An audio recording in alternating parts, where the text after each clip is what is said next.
5 tips for wrapping up your project and ending your story with a bang. Starting with Doug. So, the first thing that you want to keep in mind when you're ending a novel is to focus on emotions. And when I say that, I'm talking about the emotions of your characters and your readers.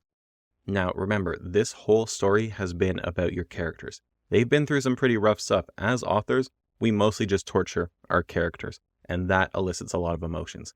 They have changed from who they are before, and that elicits a lot of emotions.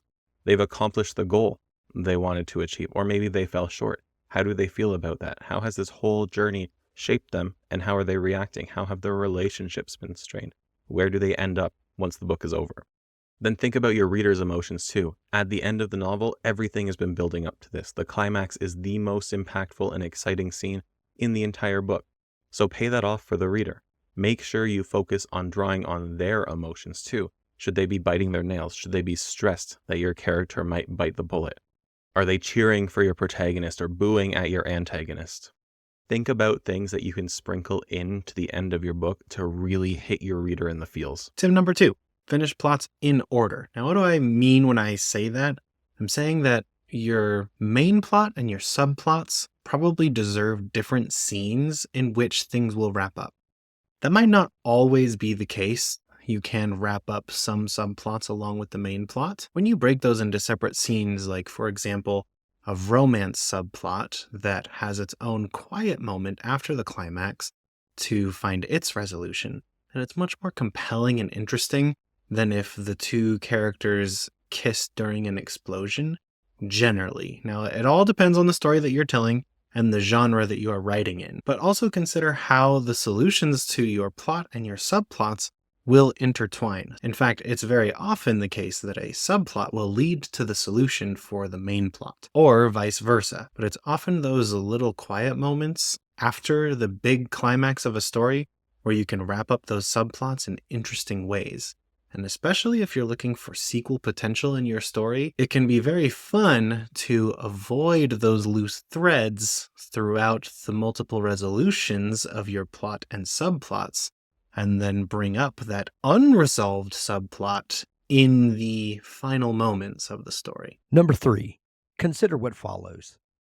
It isn't always happily ever after, but your readers will want to know what might be next for your characters.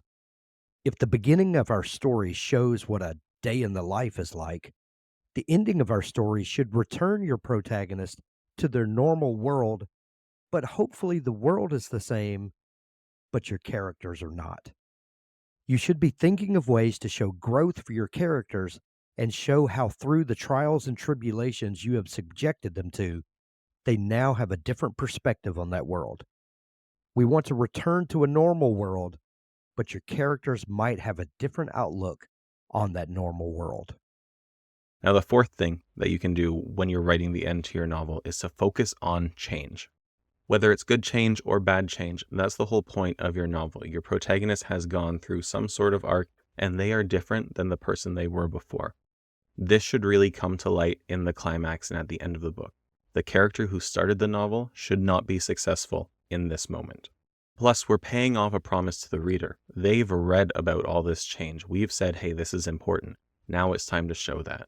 How have the changes in your characters made this possible? If you can really focus on that change, if you can drive that home, it is going to feel so satisfying for your readers.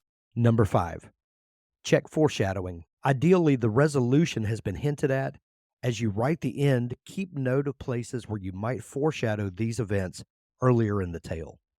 Ideally, you don't want your readers to guess how your story is going to end, but once they reach the end, they should be able to say, I didn't guess that, but I should have guessed it. Give plenty of clues along the way without highlighting the clues with a neon sign pointing to them. Give hints along the way without insulting your reader's intelligence. They'll thank you for it in the end.